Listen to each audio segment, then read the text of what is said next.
Na zoezi lilianza mbali sana, toka kujenga ukuta, kufanya leveling katika eneo la kucheza, lakini pia lilifuata zoezi la kupanda nyasi, lakini kwa sasa zoezi lilopo ni umwagiliaji kuhakikisha nyasi zinakuwa katika uwanja huu wa mpira wa miguu unaopatikana katika shule za Fountain Gate hapa Dodoma, maeneo ya Mlimwa C.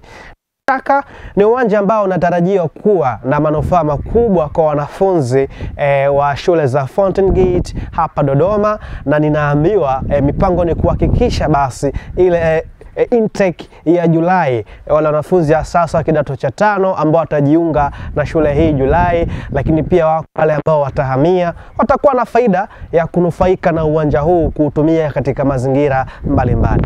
Ewe mzazi, unasubiri nini sasa? Unaweza kuwa sehemu ya watu ambao watawafanya watoto wao wakanufaika na uwanja huu mpya kabisa wa mpira wa miguu patikana katika shule za Fountain Gate Dodoma. Mimi ni Kiepa Benedicto na hii ni FJ TV.